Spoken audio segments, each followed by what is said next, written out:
I Hate Politics is a podcast about a human activity we love to hate. I am Sunil Dagupta. In an era when police reform is urgent, electronic traffic enforcement is seen as a silver bullet, a technological innovation that both takes out discretionary officer involvement and possibly escalation, and creates strong financial incentives for drivers to follow the rules. The Montgomery County school bus program started in 2017, and almost from the get-go, David Moon, the delegate from District 20, which covers Tacoma Park and Long Branch, says he has received complaints about how the cameras worked. For several years now, he's been asking Montgomery County officials, including the County Department of Transportation and MCPS, about details of how the cameras actually worked and how tickets were being handed out. Finally, tired of asking, he introduced a bill in the last 2022 General Assembly session to allocate the money received from school bus camera ticket fines to road design improvements. He got the data recently, and it is startling. You will want to listen to what he found out. Couple of kids at the Ramada Inn, waiting for the lights to dim, looking for something gonna suck them in, or at least we'll pass the time. How are those kids supposed to know that this might be their last picture show? They got 90 minutes till the credits roll to remember every line. Do you love me? I need to know for sure, 'cause I'm tired out here waiting for the cure. I Hate Politics is a podcast about our neighborhoods, workplaces, schools and streets, and our local governments as they function in diverse and democratic societies. This means our politics are messy, dirty, sometimes corrupt, with often self-serving politicians. But no matter how much we hate politics, we are never exempt from it, even when we refuse to participate. In fact, the purpose of politics is to keep society moving precisely when we don't agree with each other, like now. Music for this episode comes from the Airport 77's, Silver Spring's own power pop band. Their new album, We Realize You Have a Choice, is widely acclaimed and played on alternative radio stations. Andy Sullivan on vocals and guitar, Chuck Dolan on bass, and John Kelly on the drums. You're listening to I Hate Politics. I am Sunil Dagupta. Since the circus left town, things just aren't the same.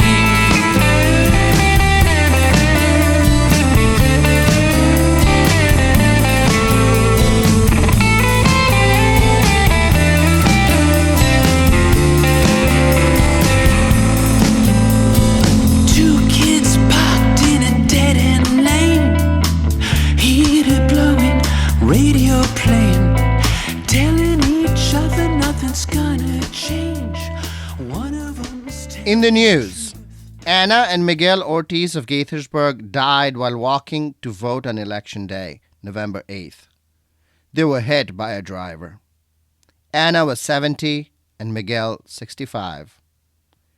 There has been a lot of public sympathies expressed about this tragedy. But you should know that Montgomery County Council unanimously passed a new e-scooter law recently with the intent of making our roads safer. Not one person has died because of e-scooters. But Anna and Miguel Ortiz became the 12th and 13th pedestrians to die in the county in 2022. In all, 46 people have died on Montgomery County roads this year. Neither the county nor the state or even the federal government have passed major legislation to fix road design and infrastructure to make our roads safer. The original problem here is the centrality of automobiles in our lives. Cars are the biggest movers of people and trucks the biggest movers of goods. And this is likely to remain the case into the future, even if cars and trucks themselves change over to electric. So, of course, those who design roads serve the cause of the car, how to move them quickly and efficiently, and in the process, they accept a certain amount of death and damage. As residents, we want drivers to slow down in our neighborhoods, but complain about slowing down when we go through other neighborhoods. And of course, if possible, we don't want to go through neighborhoods at all, but really prefer exclusive tunnels, also called highways, that keep neighborhoods separated. But there is a third problem. Except in clear cases of driving under the influence, it is hard to determine whether the driver, road design, or even automobile design caused the crash. The tendency is generally to first blame the dead, then the driver. Fixing road design can be expensive and slowing down traffic unpopular. The makers of self-driving technology are promising safer roads, but the trial and error process to get there is going to be costly in human lives. Is transit the answer? Possibly, but it is hell to build one. Washington, D.C. Metro opened its Silver Line, finally connecting to Dulles Airport, 60 years after it was originally envisioned. It is now possible to go from Glenmont near Aspen Hill in Maryland to Dulles Airport for $6. The trip will take between 1.5 to just shy of 2 hours depending on time of day.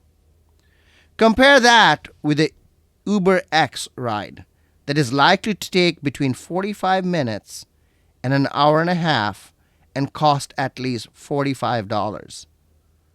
All of that also depending on time of day. Reading time on the train? Priceless.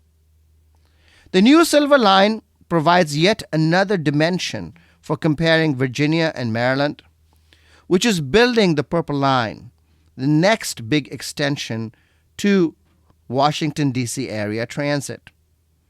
Although the full Silver Line goes from Maryland through Washington, D.C. to Dulles Airport, the new section is entirely in Virginia and importantly connects fast-growing Tyson's Corner to the outer suburbs, opening even further areas in Loudoun County and beyond to housing and subdivisions.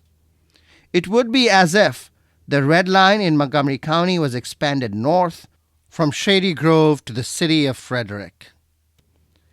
The Purple Line, in contrast, connects the inner Maryland suburbs of Bethesda in Montgomery County with Silver Spring and College Park and ends at the Metro terminus in New Carrollton in Prince George's County. As a light rail or trolley project, the Purple Line will integrate with automobile traffic at street level at certain points. The Silver Line is a heavy rail transit and has its own exclusive passageway. Despite being a light rail project and supposedly cheaper and covering a shorter distance, the Purple Line is going to cost almost $10 billion and is significantly more expensive than the Silver Line's $7 billion. As is often the case with large infrastructure projects, both the Purple and Silver Lines are behind schedule by about 4 years. In both cases, much of the land was acquired by far-thinking officials ahead of time, so it is unclear why there is this cost difference. One area to look at might be the ownership and financing structure. The Silver Line is operated by Washington Metro, but it was built by the Metropolitan Washington Airports Authority, a public company established by the U.S. Congress to develop and run the National and Dulles airports.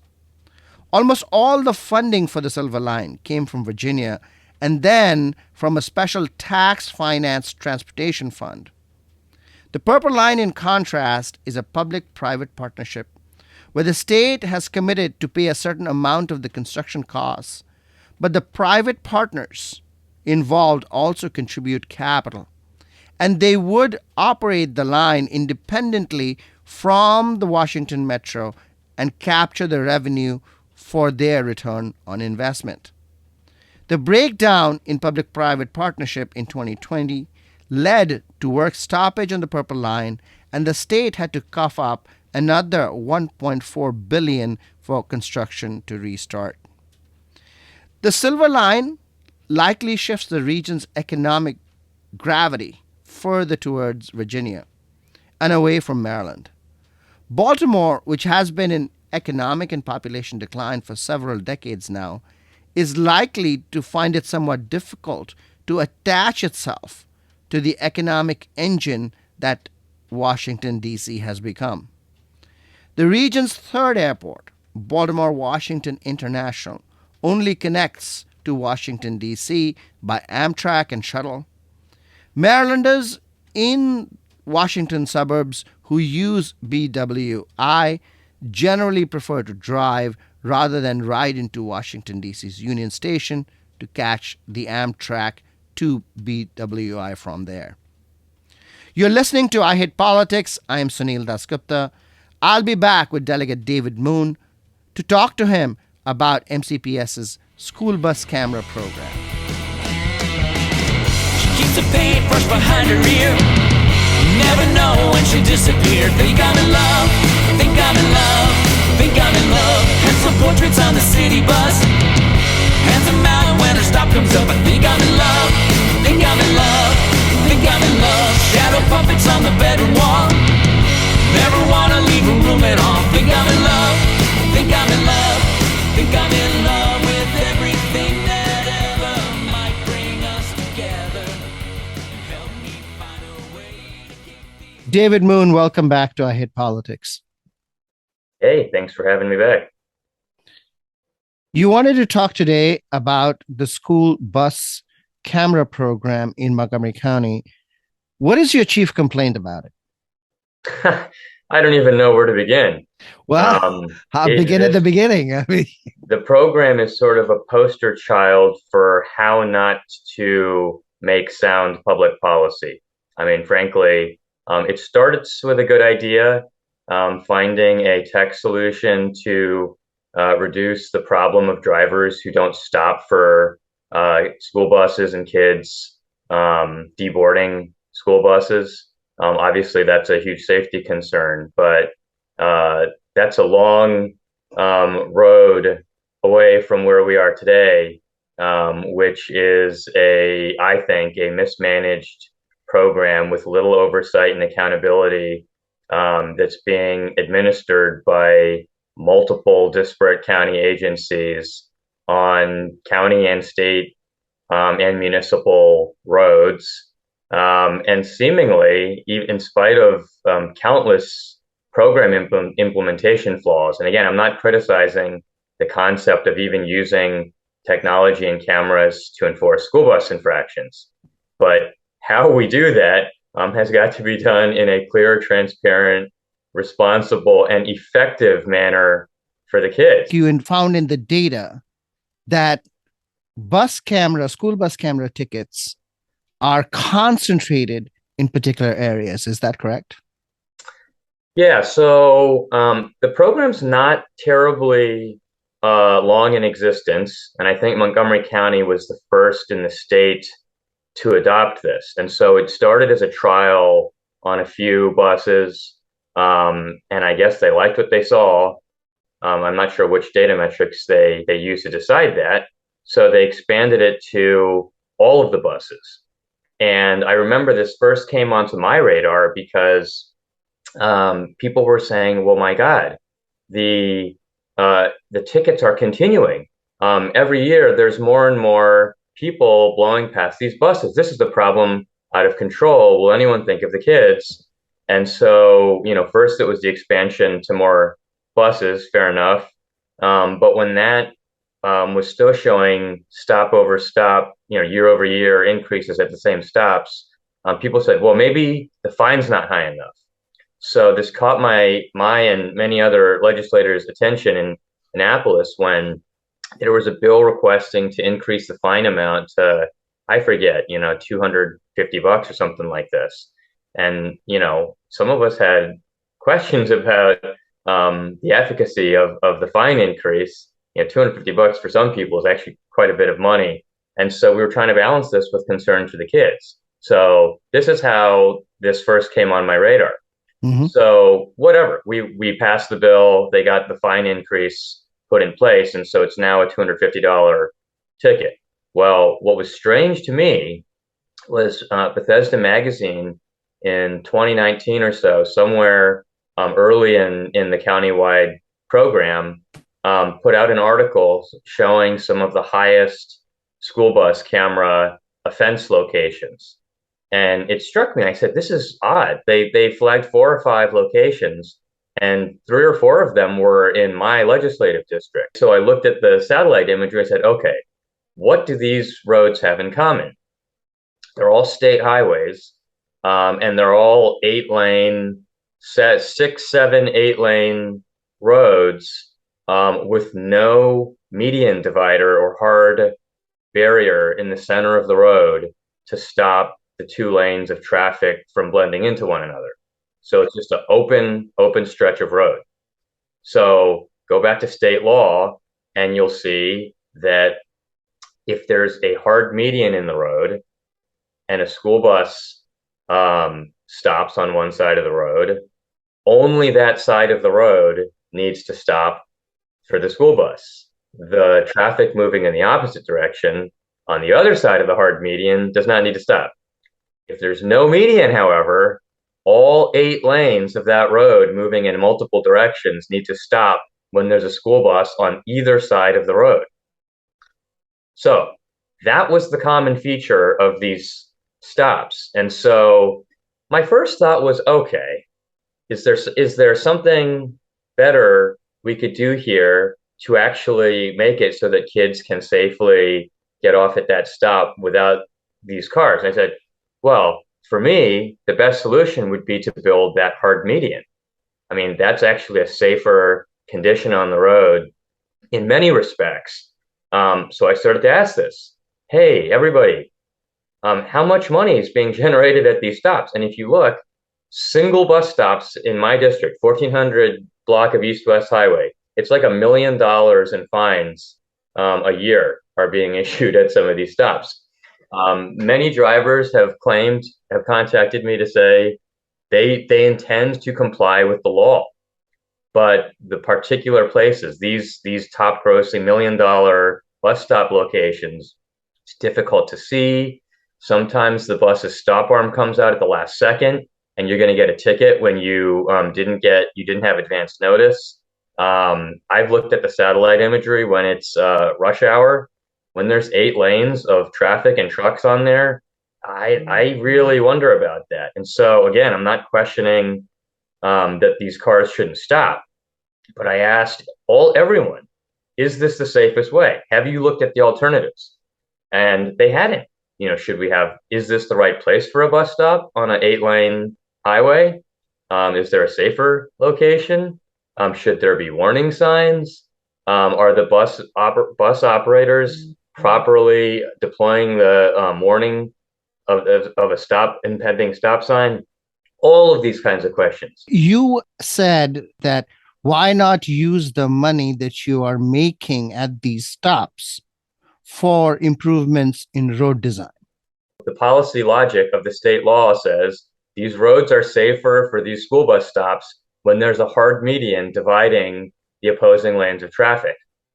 Ergo, we won't ticket you if you're on the other side of a hard median. The danger zone that's warrants a $250 ticket in state law is that's on the same side of traffic with a bus and no median. So that's state law's logic. So it stands to reason. If you're getting $1 million in fine revenue at a single bus stop, one bus stop is generating $1 million a year, how many years will it take for that to build up into enough funding to finance actually engineering a safer bus stop location into existence. Do you have an answer for that? I couldn't even get there because before we could get to scoping out a project like that, I had everyone yelling at me that the road was safer without the median there, and the kids continuing to wait for the bus on the 8-lane undivided highway, and that the safer thing to do was to leave things as be and to keep issuing the $250 tickets. Okay, so when we say everyone yelling at you, I had Vision Zero coordinators making this argument to me. County traffic engineers were making this argument to me. The first time I raised any of these issues, the MC police officer who is in charge of signing off on these citations suggested that I didn't care about the children's safety. To be fair, some of them agreed. I think I do recall the MCPS school bus stop person saying they would take a look at what alternatives to some of these locations and to see what was feasible. This was in 2019. These stops, I just want to point this out, these stops are the same.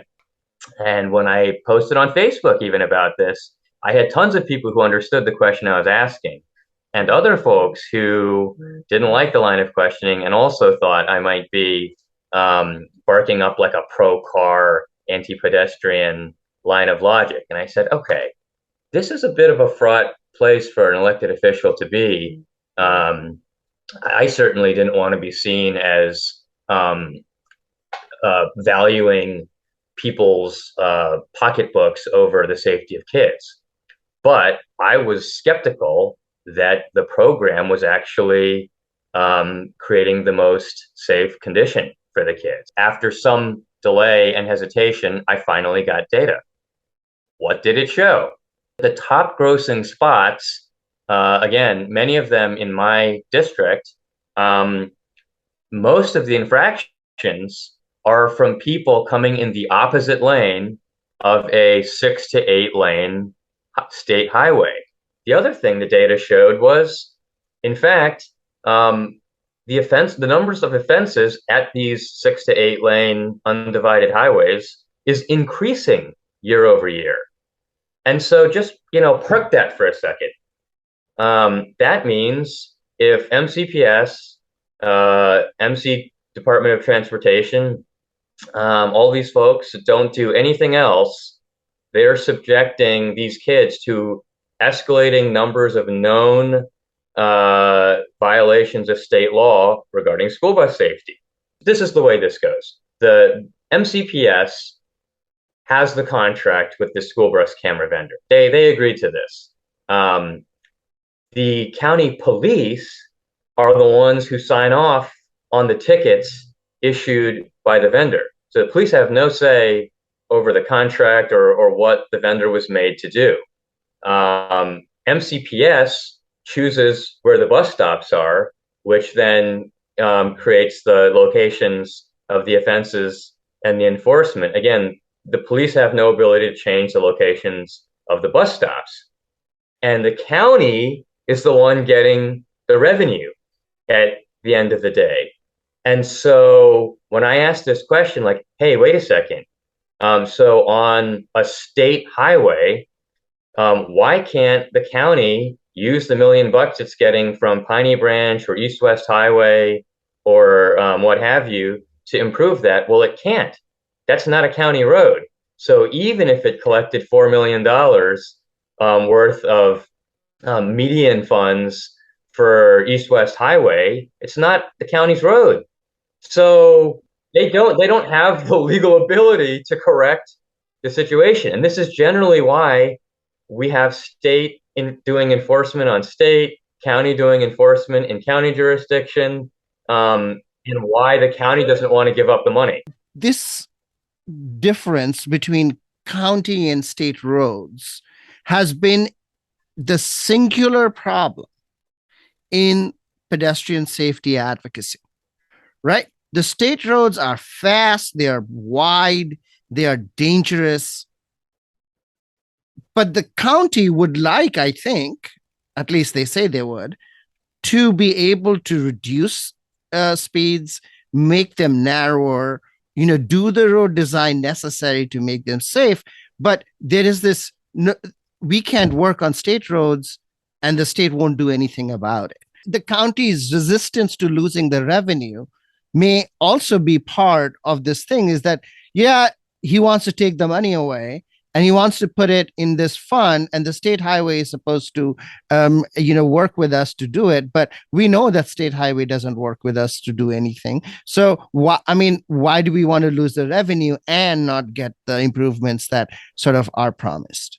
Yeah, well, that's certainly an interesting argument. I'd say one thing at a time. And it doesn't even have to be about losing the revenue. You could be losing the revenue not because the state's taking it from the county. You could be losing the revenue because there's a safer location for that bus stop. Again, I just want to point this out. This is an important feature of this conversation. Without having looked at the specific bus stops in question, without having looked at the data, the county, the vendor, the county Department of Transportation was arguing to me that it would be safer not to construct medians on these roads. And I was really trying to understand this argument. And so I later had the opportunity to talk to the CEO of the bus camera company, which, by the way, this is a criminal company that was convicted of fraud and bribery in another state. But this vendor was arguing to me, again, without having known anything about the specific stops or locations I was talking about, that it would be safer to not construct a median, to leave the stop exactly where it is, and to have the escalating numbers of tickets. The argument was that there was an unverifiable, unquantifiable number of people who would have been violators that were stopped by the existence of the program. And it was this unquantified benefit that actually made the overall conditions safer, just leaving things exactly as they were.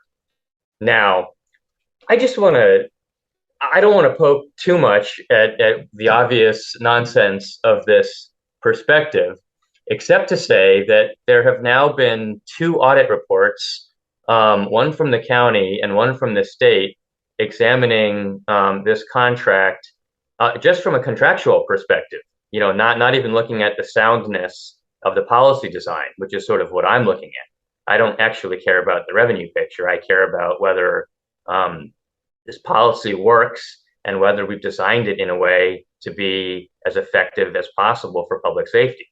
Well, one key thing in the early audit report said the county and MCPS and the police are relying entirely on claims made by the vendor in deciding whether to expand, renew, and otherwise look at the quality of the contract. And again, when I have suggested public safety improvements to the county folks, I've been amazed to hear them bounce the vendor type of arguments back at me that we shouldn't re-engineer the roads, that we shouldn't look at safer conditions. Now, again, I think folks started softening a bit when a bill was introduced. And so we did get something passed last session, excuse me, which was basically the county agreed to voluntarily, if we took the bill off the table, essentially, which would have reprogrammed some of the revenue, that they would undertake some voluntary reforms like analyzing the stops in question, looking at alternative locations, ensuring multiple language access for the citation information, things of that nature. We'll see what comes of this process. I believe they've also now hired a consultant to look at this. But in the meantime, there are entire Reddit threads. There's a whole giant thread on the East Silver Spring Facebook group, people talking about specific stops again, and specific problems with these stops. We've got 1400 block East West Highway. This is one where there's a school bus that pulls into a service alley that actually is set off by a partial hard median. It's not on the road, but Mm-hmm. it appears people are getting ticketed 8 lanes away. I don't even think that's a valid ticket. Likely if everyone challenged that, they ought to all have a pretty good leg to stand on, I would think. But when I asked MCPS about this, whether that bus driver was properly operating and things like this, they said, well, we kind of agree with your analysis, but our opinion's not the dominant one here. The bus driver puts the stop arm out. That's probably the right precaution in that scenario. And as to whether someone gets a ticket because of that, well, that's on the county police. I said, this is not an acceptable situation because the person who is causing the initial fines to be issued is the bus driver. They're the first person that has the control over whether those are being issued. And the police officer signing off on the citation is somewhere completely different at a different point in time with no knowledge or context of it. Do you know how the police officer that signs off on the tickets actually do they review every ticket? I I have don't, no idea. I can't imagine that's even humanly possible. I would doubt it. Have you thought about how to fix the appeals process? Oh, I think there has to be some sort of online adjudication. But, before we even get there, I think there's a real problem when we have a sledgehammer like enforcement tool. Are you going to reintroduce your bill? So that's an interesting question. I have a new bill I'm cooking, and it's the last bill I think was trying to get pro rata funds from these stops put to the state. And it's a version of that. It simply says the revenue collected on state roads will be turned over to the state for public safety purposes.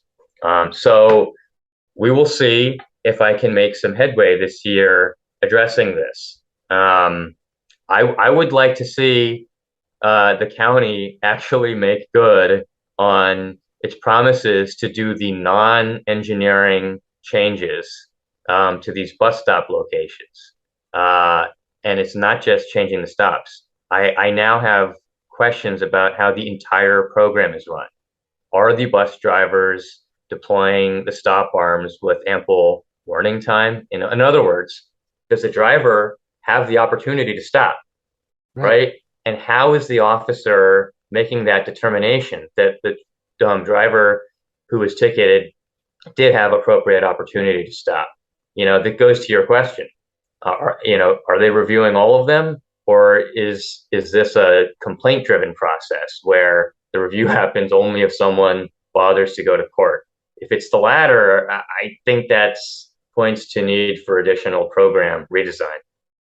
David, I find it very hard to imagine, right, based on what I know about school buses, that the drivers who are responsible for these numbers of children in their buses are also now going to have to think about when they set off their arm to warning arm before the photo goes off. And you can't put that on the bus drivers. There has to be another way in which to fix this. You know what? That's an entirely fair and real world grounded point here. That there's some true human element here, and so you're right. And so where's that responsibility going to have to lie? It's somewhere between the vendor and the person certifying that the ticket was valid. You keep upping the number. I think we owe it to ourselves to ask questions about the program design. So that's I think the dynamic we're in right now. Is there a number you think is appropriate? Not 250? This is actually a new policy domain. I actually missed a state lawmakers mini conference this fall. I wanted to catch it, but it was on the topic of policy making fine amounts and what the data says about how you set them. We had a similar conversation this year when we had to set a fine amount for smoking marijuana in public, and I think the current law is something like $500. It's something high, and I said, guys, this is miss a rent payment territory, and this has been my prevailing logic on this.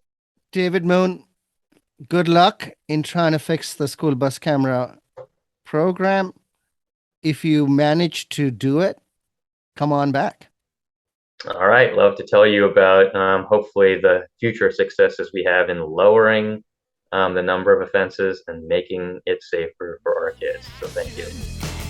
But if you think you can step out whenever without setting out the alarm, the thoroughbreds out in the barn, honey, don't. There ain't no way you're gonna break me, don't. You know that you can try, you ain't never gonna shake me. You ain't doing lots of talking, seems like way too often you're stepping up to take a call. I've been holed up in the basement, thinking my replacement might be anyone at all. You're listening to I Hate Politics. I am Sunil Dasgupta. What lessons can we draw from my conversation with Delegate David Moon about Montgomery County's school bus camera program? First, David Moon's description of how the program is organized and how road jurisdiction works is worth repeating. The Montgomery County School Bus Program contract was executed by MCPS, Montgomery County Public Schools. But the county police must certify all tickets. And the revenue from those tickets goes into the county general fund. We didn't talk about revenue numbers, but according to the audit report, the vendor had been paid $21 million as of 2021. Roughly, that's an annual revenue of $7 million and growing. On the other side, the responsibility for roads is divided between the State Highway Administration, the County Department of Transportation, and local municipal governments such as in Tacoma Park and Rockville. A school bus camera could issue a ticket anywhere in the county. But who is responsible for fixing the road there? That varies. One thing to note as well, the responsibility for road safety, even outside of the school bus camera issue, is fragmented without any single point of accountability. This is not a new problem in government, and problems like road safety that remain neglected by governments over long periods of time are often cases where there is no pointing of accountability. If everyone is responsible, no one is. That's a lesson from collective action theory. Ideally, the Vision Zero coordinator for the county or the state might be made responsible for road safety, including managing the school bus camera program. But that means giving that office real power and authority and maybe even a budget. The county's Vision Zero coordinator clearly cannot certify a school bus camera ticket, let alone exercise any tasking authority. Second, it is noteworthy that Maryland Department of Legislative Services audit report on MCPS is damning. There is likely going to be a hearing in Annapolis on MCPS's utter lack of processes for contract performance monitoring. The bus camera problem is an annual $7 to $10 million problem, but MCPS spends tens of millions of dollars more in construction projects every year.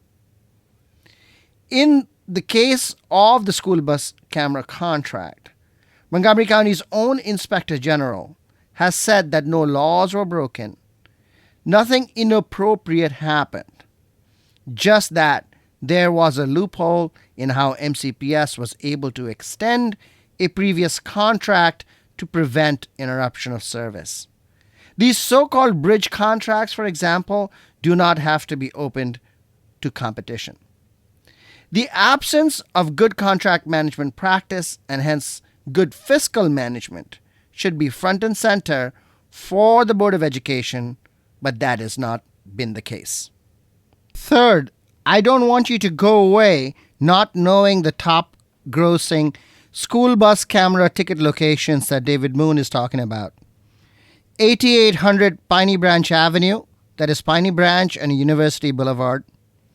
1400 East West Highway, that is East West and Colesville Road. And 8800 Colesville Road, which is the intersection of Spring Avenue and Colesville. That's all for this episode. You've been listening to I Hate Politics. I'm Sunil Dasgupta.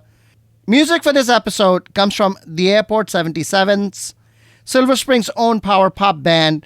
Their new album, We Realize You Have a Choice, is widely acclaimed and played on alternative radio stations. Andy Sullivan on vocals and guitar, Chuck Dolan on bass, and John Kelly on the drums. If you want to share your music on the show or know someone else who might want to, please email us at ihppod@gmail.com or reach out on Twitter at ihppod. I hope you'll subscribe and share the podcast as we bring you stories about politics close to you and to your home. See you next time. I'm a fool to think you ever think about me at all. It's so cruel.